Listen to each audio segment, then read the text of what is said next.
and the canopy big enough that we could set the helicopter down in. And we're coming in, we're flying over a little pond on the ridge line, and I'm, climbing out on the skid of the helicopter myself, and the other American, the team leaders on the other side. So we're climbing out on the skid, and I'm thinking, man, we're going really slow, and I'm just a sitting target. Mm-hmm. They could just knock me off of this thing anytime. This is not good. So we come up, and we had to literally go straight down into the bomb crater. So the pilot's trying not to clip trees as we're setting down. It's just getting dark. And we're going in, and myself and the other guy are on the skid, and we're close enough, and he slowed down enough. I said, okay, this is it. We're going to have to jump on, down into the bomb crater. I bent my knees to jump, and just as I did, I saw this guy pop up on my right about 10 feet, kind of off to the side with an AK-47. Mm-hmm. And just instantly, instead of jumping, I jumped back up on the edge of the helicopter. Just as I jump up, he opens up with the AK, and the bullets come right across where my legs were, but now I moved, and they hit, the other American on the other side of me, hit him in the legs. So he starts to fall. So I'm grabbing the back of his harness with my left hand, and I put a half a magazine in the guy, that's right there. I hosed him down, and I managed to jerk, the other guy up onto the floor of the helicopter, and then I could turn and put I could just see muzzle flashes right in front of me, so I put the other half of the magazine there. So now I'm empty, and when you'd go in, you would have gunships who would come in alongside you. Mm-hmm. So in case something happened. So we're in a full-fledged ambush now all the way around us. 2 Cobra gunships open up with their miniguns, 4,000 rounds a minute coming in, looking like 2 hose pipes just spraying red water all around us. And what a lot of people don't realize is bullets don't just hit the ground and go on the ground. They ricochet. Mm-hmm. They bounce all over the place. And if there are trees there, they're hitting trees. They're going around. So I'm trying to pull him back up inside the helicopter. I got the door gunner on my side, full blast. The Cobra's coming in, and they're also shooting 40-millimeter grenades at 250 a minute. So we've got that going on. I got 2 team members behind me using me for cover. So I've got a muzzle on each side of my head right here, and I'm getting powder burns, from the muzzle flashes coming out of that. I got hot brash coming from them, coming from the door gunner, going all over me. The floor is now covered with blood squirting out of his legs, and my magazine's empty. So I'm trying to get the magazine out of my pouch that I've got it in, and one of the things I talk about in the stress book is that when your stress level gets really high, you lose your fine motor coordination. Things that you can do very easily when you're not stressed just don't work for you anymore. So I'm having trouble getting the magazine out of the pouch to start with. I finally get it out, and then I can't get it in the weapon. And I'm sitting there, and I'm just seeing hundreds and hundreds of bullets and tracers coming, green tracers crisscrossing inside the aircraft. And so green tracers crisscrossing inside the aircraft. They're shooting. Let me just explain to everybody that doesn't know what that means. That's insane. That means that enemy bullets in Vietnam, the Americans used red tracers, and the enemy used green tracers. And unfortunately, it's not really like that anymore. Everybody uses red tracers, and that was what it was like for us in Iraq. And then I had some guys hit me up and said it's the same thing in Afghanistan. Very rarely would they see green tracers. But for enemy tracers to be crisscrossing inside of your helicopter, and this was a Huey, right? Yeah. This is not a small. This is not a big aircraft. This is a tiny aircraft. Yeah. You're packed in there. So for rounds to be crisscrossing inside that thing, green tracers, that is completely insane. I was thinking that myself. This little voice in the back of my head is saying, this is crazy. Not only that, but I am not happy. I mean, this is my first mission, and I'm going to die on my first. I mean, what kind of deal is this? I came over here to do something. So that little voice is going on back there, and the other one's saying, this is like 15 seconds into your first mission. Yeah. I mean, it's right there. Ricochets are going all over the place from the cobras and things, and the other guy's rolling around, screaming, holding his leg, and the blood's squirting around, and you're also hearing this metallic clang, just clang, clang, with the bullets hitting the helicopter. And, you're thinking, too, if this thing's going to go down, we're going to end up in this bomb crater right there. So all of that's going on. I finally managed to get the other magazine, in, so then I can start to shoot at, the muzzle flashes that I'm seeing. And, the second time I go to reload, I was a little better with that one. Got it in there a little faster. The aircraft's starting to really vibrate now because he's trying to lift up, out of that little hole in the canopy.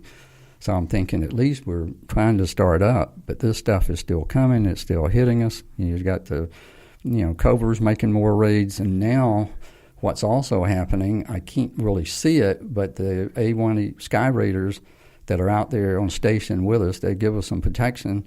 They're starting to drop 500-pound bombs just a little ways from us because those little thatched roof huts that I saw out there as we were spiraling in turned out to have tanks underneath them. So they had just put that thatched stuff around and make them look like a little hooch, but really it was tanks. So when the tanks started moving, the Sky Raiders went after them, and so you got all the bombing and strafing of those guys going on. You got the gunships shooting all around us. We're trying to come out, and eventually we managed to get up out of that hole. The fire just shifted, now the tracers are going up. But as we pulled away from it, then that fire stopped because now the Cobra was really opened up, on the ambush site. And I look across at Sergeant Deck sitting over on the other side.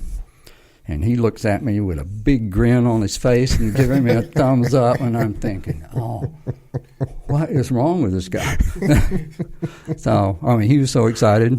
He thought that was the coolest thing. And I'm thinking, man, I almost died. This was my first time. I experienced a level of fear that I didn't know existed. I had tried to imagine a lot about, what's it like? When people start shooting at you, of course you're going to be a little anxious. So what is it going to be? I had no clue. I couldn't even imagine a level of fear like that. But, fortunately, I was able to control that part of the fear. I could still shoot. Mm-hmm. So it didn't stop me from returning fire and doing what I needed to do. But, man, it scared me. Having those two weapons right next to my head, my high frequency hearing was steadily going away permanently. Mm-hmm. Getting burned, with the muzzle flashes coming out of there. Killed my first two people for sure. The guy down below and the first guy I shot at in the tree because I saw him come out. I know I took those two out, and I hit several others. Saved the first American's life because if he had fallen in the crater, he'd have been gone. A second later, we'd have both jumped in that crater and we'd have both been gone. That's bad tactics on their part, right? They should have held for another 2 seconds, they and they would have had you on jump. the ground, and they would have still been able to possibly damage the helicopter. And yeah. So, earned my combat infantryman's badge. Yeah, you did. Just I had a whole series of firsts that occurred right there.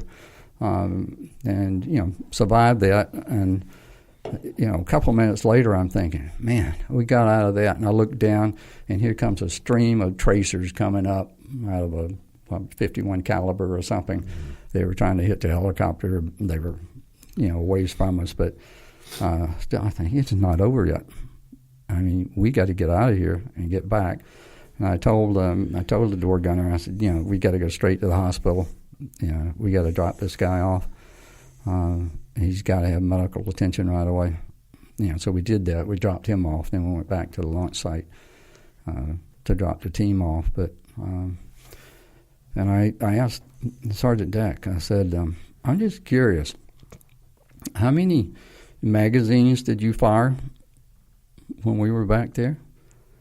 And he said, I emptied 5. I had the 6 put in. Mm-hmm. I was getting ready to start on that. I threw 2 fragmentation grenades and a smoke grenade.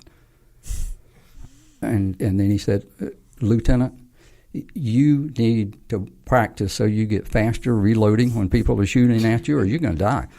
I said, okay, I'll practice.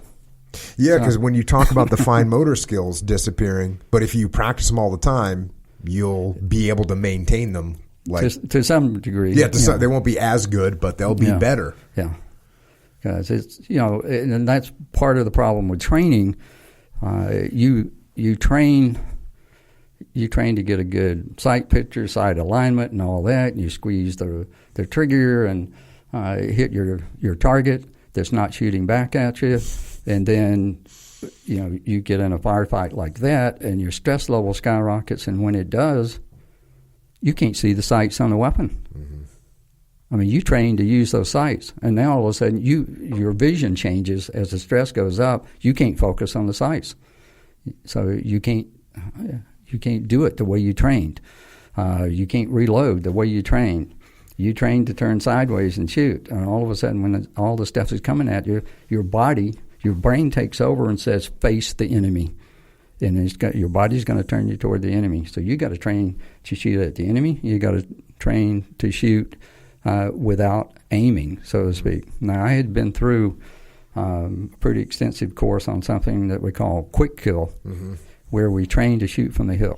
And we started with BB guns and shot at little miniature silhouettes on a 2x4, mm-hmm. shooting from the hip with a BB gun until you could knock them all down. And then we started throwing disc up in 3-inch disc up in the air, and you shoot with a BB gun until you could hit that moving disc, and then the disc would get smaller and smaller, and then we would go onto a course where the targets popped up and it was live fire in terms of you were using your weapon and shoot from the hip and get so you could hit all the targets. So we practiced a lot, and with the teams that I had, I just drilled it in their head. You've got to be able to shoot without aiming. Mm-hmm. You don't have time to bring up and try to look through a sight. It's happening too fast. You'll be dead before you can get it up there. So there are a lot of techniques that I had brought in that I had learned before I got there, and then kind of developed across time, and always trained the teams. Do this. Do it like this. This quick. One of the NCOs had told me one night at Fubai, he said, "You can't hesitate. There's no hesitation. You got to understand, Lieutenant, where you're going, everybody is the enemy. You don't have to worry about shooting a friendly mm-hmm. by mistake. They're all enemy. And the person that shoots first has the highest probability of surviving. Pull the trigger mm-hmm. and never, ever shoot anybody less than 3 or 4 times. And if he still moves, you shoot him 3 or 4 more times. There's no one shot and move to the next guy. You make sure they go down.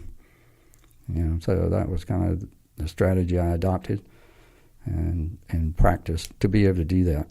And I can go from the safety position on the selector switch to fully automatic faster than most people can pull the trigger with the safety already off. I used to practice that. I used to practice it going down. I also discovered that with an AK-47, as soon as they start to shoot at you, the barrel rises. Mm-hmm. If they don't hit you with that first or second round, if you can get down, you got a chance to survive. Mm-hmm. And I used to practice shooting on the way down, mm-hmm. Put silhouettes out, hit them all before I hit the ground as I'm going down. I'd empty that magazine. So anyway, that's kind of getting off track here. No, that's actually right on track. So you come back from this first mission. What are you thinking now? You got to be thinking to yourself, there's no possible way I'm living through this. Well, actually, the way my mind works, I was critiquing what should we have done? What should we have trained on beforehand? Mm-hmm. What did we do there? Were we prepared for an ambush like that? Was there anything else we could have done? So I was playing, through our preparation,